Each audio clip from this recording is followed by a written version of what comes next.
This story is about the time I caught my coworker and manager hooking up in the office. It started when my supervisor asked me to work the evening shifts for the next few months because one of our coworkers was going on maternity leave. I was pretty happy because I had only been there for 2 months and most people wanted the evening shift since it was always less busy with people and you had a lot of freedom to yourself, so I said yes. There were only 3 people for the shift, including me. There was Joe, who had been working at the clinic for over 7 years and had a really flirty personality, where sometimes he'd casually hit on all the girls and didn't care if they were single or married, but for the most part they didn't take him seriously because they knew he was harmless. And then there was Heather, the evening manager, who had been there a little longer than Joe and for the most part was pretty hot. She didn't really care what I did as long as I completed my work, so that was nice.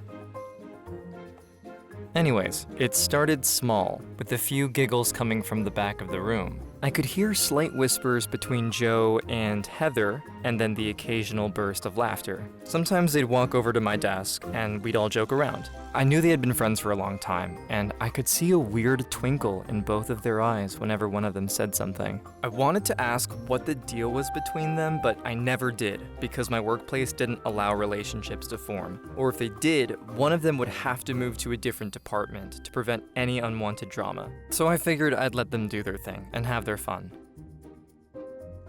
Halfway through my shift, I look over to see Heather sitting on Joe's desk with her legs crossed hanging above the ground, and then lean deep into him to grab a pen. To be honest, even I was impressed and felt a bit jealous, but I could tell Heather really wanted Joe. As I look at Joe, I could see he's pretty frustrated with himself, but manages to keep his cool. Sort of. Now, I'm not really sure what he said to her, but I'm pretty sure it was great. Because at that point, Heather whispered into his ear, where she walked back to her office, with Joe following right behind her and had a grin from ear to ear, like a kid entering a candy store.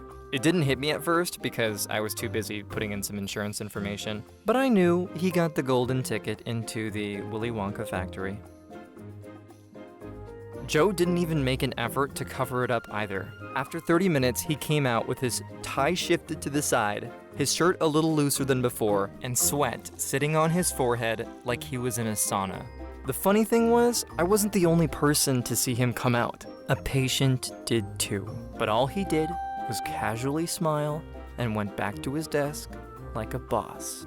The rest of the shift was pretty quiet and boring, and before we clocked out, we gave each other silent smiles as I shook my head in disapproval. I never asked him what happened because I'd rather not know, but judging by the acoustics, it wasn't a home run. Not yet, at least. Still, this became an on and off thing for the next 2 weeks. Until one day, Joe came up to me before he went on his lunch break. He asked if it would be okay if he went out to grab some food on his lunch break and left me by myself for a bit. It was already late into our shift, so there wasn't going to be anyone coming in, so I said fine. Maybe 2 minutes later, Heather came up to me and said she was going to run some paperwork up to another floor and would be back in a bit. I guess you can say I'm a little slow at these things because it didn't really hit me yet that they may have been doing the nasty because they left from different doors. But after an hour, I knew she wasn't dropping off paperwork, and he definitely wasn't getting lunch, at least not alone. At this point, I was a little annoyed, but luckily, I was distracted when a patient came in and asked, "Hi, where can I find Joe?" I didn't know if she was asking for the same Joe, so I asked back, "Sure, what's Joe's last name? I can look him up for you." And that was when she named that Joe. "Oh, yeah, Joe. What's your relationship to him?" "I'm his wife." Oh, crap. My eyes instantly widened. I got up from my chair, and when I looked over the counter, I could see a little boy standing next to her and a baby girl sleeping in a stroller. I had no idea what to say or how to respond because this was a double whammy. I mean, for one, I didn't know he was married and had kids, and 2, he was obviously bumping uglies with my manager. I didn't know if I should tell her if he was at lunch or if he was busy working. In the end, I didn't want to start anything, so I lied and said that he went to the restroom and that she could have a seat outside and I'd let her know when he was back. Instead, she said she was going to wait there since it shouldn't be too long. I sat there awkwardly staring at her family, knowing what he was doing and imagining the clusterfuck that could happen. I decided that I was going to play the voice of God and text him, but just as I was typing, both Joe and my manager walked in together at the same time. I'm usually not one for drama, but this time I sat in my chair and pictured myself eating a bag of buttered popcorn ready for some reality TV. I could see Joe was surprised, but instead of him panicking or my manager avoiding her, she ended up going in for a hug and saying, "Hello, sister." Sisters. They are sisters.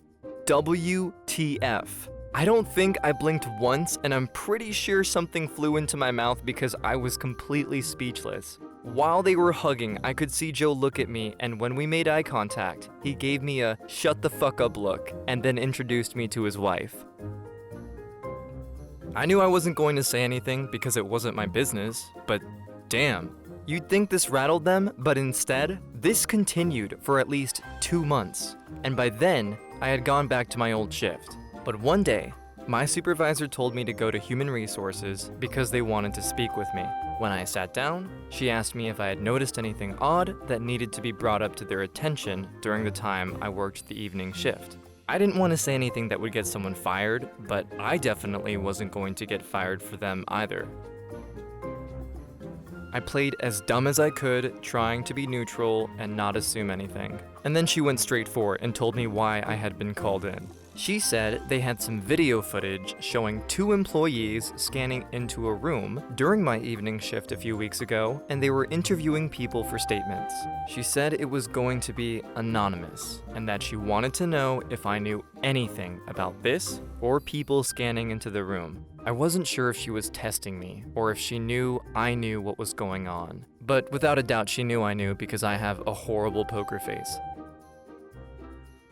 In the end, I lied and told her I didn't know anything. I could see she knew I was lying, but because I would say I didn't know, she couldn't really do much. I felt guilty for it because I felt like they had a right to know, and most of all, his wife, or Heather's sister, deserved the truth as well. But I didn't want to be a rat or destroy a family. I could watch drama, but I don't want to be in it. It took 2 weeks until something did happen. When I checked on our shift's calendar, Joe and Heather's names weren't on there.